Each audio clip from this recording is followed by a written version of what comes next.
औज़ुबिल्लाहिमिनश्शैतानिर्रजीम बिस्मिल्लाहिर्रहमानिर्रहीम। आप तमाम दोस्तों का शुक्रिया। आज मैं प्रेस क्लब तो एक आपके कुलीग के वालिद से दुआ के लिए हाज़िर हुआ था।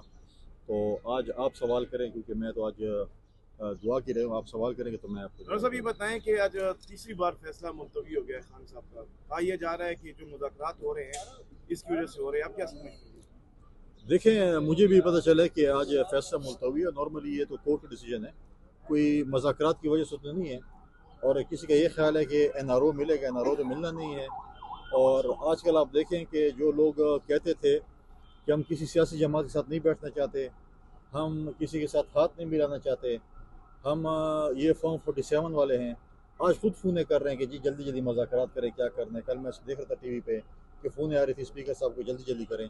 लेकिन मैं क्योंकि पाकिस्तान पीपल्स पार्टी का कारकुन भी हूँ, हम हमेशा डायलॉग्स पे, रिकॉन्सिलेशन पे यकीन रखते हैं।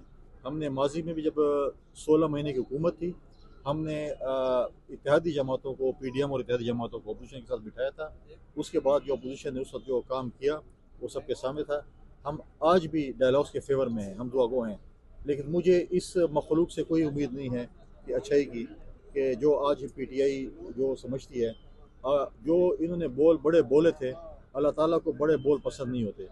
जिन जिन के ख़िलाफ़ ये बातें करते थे, आज वो उनके सियासी मसीहा बन गए। चाहे वो महमूद खान चकज़ई के मसखरे बनाते थे, चाहे मौलाना फजल रहमान को क्या क्या नाम से लफ्ज़ से पुकारते थे, आज उनके पाँव में पड़े हुए हैं, अपना सियासी मसीहा बनाए हुए हैं। और आज स्पीकर साहब को बार बार फ़ोन करें कि जल्दी मुज़ाकरात करें और शायद हमें कोई NRO मिल जाए। NRO मिलना नहीं है, जो करतूत हैं। तो अगर आप समझते हैं कि आपके करतूत ठीक थे तो आपको सज़ा नहीं होगी। अगर आपके करतूत बुरे थे, गलत थे, तो आपको सज़ा होगी, चाहे वो एक दफ़ा नहीं 5 दफ़े भी मुलतवी हो जाए हियरिंग। लेकिन जो आपने करतूत किए हैं, ज़ाहिरन जो मैं देखता हूँ कि उसमें आप शामिल थे, और आपको उसमें जो है फैसला तो दाव तो नहीं करना है। लेकिन मैं समझता हूँ कि एज ए पॉलिटिकल जो मैंने चीज़ें देखी हैं, और उस वक्त भी पता चल रहा था जिस तरीके से उन्होंने उसको डील किया था, उसमें डेफिनेटली जो है वो गिल्टी है। गवर्नर साहब पिछले दिनों आपने यूनिवर्सिटीज़ के सिंडिकेट और सेनेट के हवाले से कुछ नामजदगियाँ की थी। एक तो हुकूमत का मौक़िफ़ है कि यूनिवर्सिटीज़ एक्ट में तरमीम के बाद गवर्नर के पास इस तरह की नामजदगी कोई इख्तियार नहीं रहा। दूसरा, आपकी पार्टी के बाद जो डिवीजन अहदेदारों के सख्त रद्द-ए-अमल सामने आए, वो कह रहे हैं कि गवर्नर अपने 2-4 उनके जो करीब हैं उनके मशवरों पे गलत इस तरह के वो तकर्रियाँ कर रहे हैं और पार्टी से नुकसान हो रहा है। तो आप क्या कहेंगे? तो आपने अपने सवाल का जवाब खुद ही दे दिया। देखिए, पहली बात तो ये कि मैं इस वक्त भी यूनिवर्सिटीज़ का चांसलर हूँ। अच्छी बात होती कि मेरे सूबाई हुकूमत के जो कुछ वज़रा हैं वो 4 जमातें पढ़ लेते, खुद अनफेयरमी में पकड़े जाते थे, और उनको जो है तालीम के वज़ीर बना लें जो अनफेयरमी में पकड़ा जाए। ये तो हमारे किसी खुदा न खास्ता हमें बुजुर्ग की बदुआ लोग कि ऐसे लोग हम पर मुसल्लत हो चुके हैं। आज भी अगर आप देखें, आज तक, अब मैं आपसे जो बात कर रहा हूँ, मैं यूनिवर्सिटी का चांसलर हूँ, मेरा इख्तियार है कि मैं अपने जो चांसलर नॉमिनीज़ हैं, चाहे वो सिंडिकेट के मेंबर्स हैं, चाहे वो सेनेट के मेंबर्स हैं, चाहे वो इसमें जो बाकी सिलेक्शन बोर्ड के मेंबरान हैं, चाहे उसमें FNT के मेंबरान हैं, वो अपने नॉमिनीज़ चांसलर भेज सकते हैं। तो मैं चांसलर हूँ, मैं अपने नॉमिनीज़ भेज सकता हूँ। जहाँ तक आप कहते हैं कि पॉलिटिकल, हमें PTI वाले कहते हैं पॉलिटिकल भर्ती है। अगर पॉलिटिकल भर्ती होती तो आज पीपल्स पार्टी वाले एहतजाज न कर रहे होते कि जी पीपल्स पार्टी के लोग।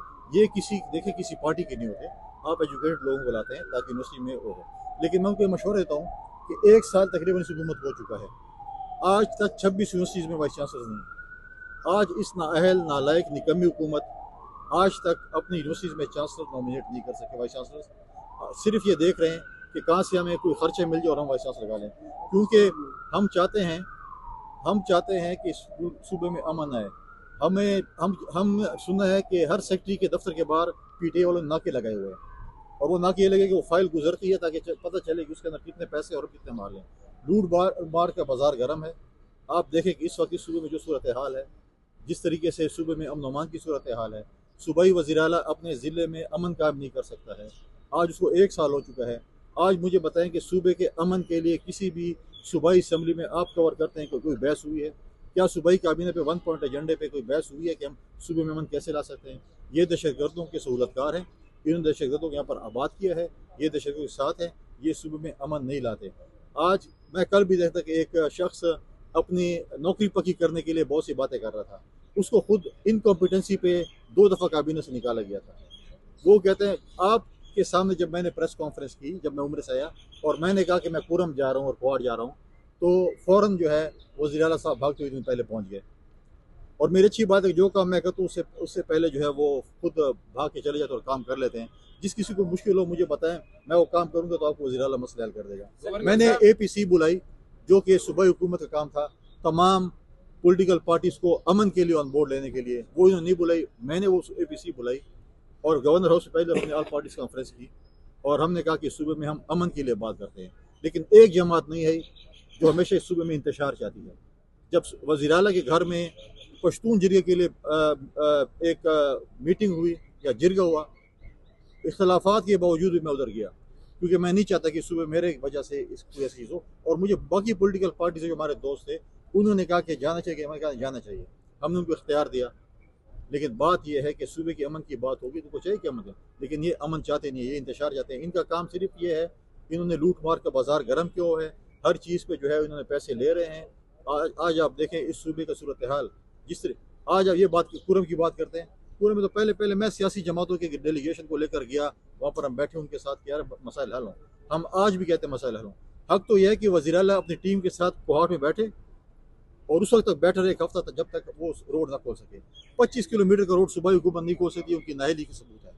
اگر میں کہتا ہوں کہ وفاق اس میں انٹرفیئر کرے، فوج انٹرفیئر کرے، اس لیے کہہ رہا ہوں کہ صوبائی حکومت کی ناکامی کی وجہ سے آج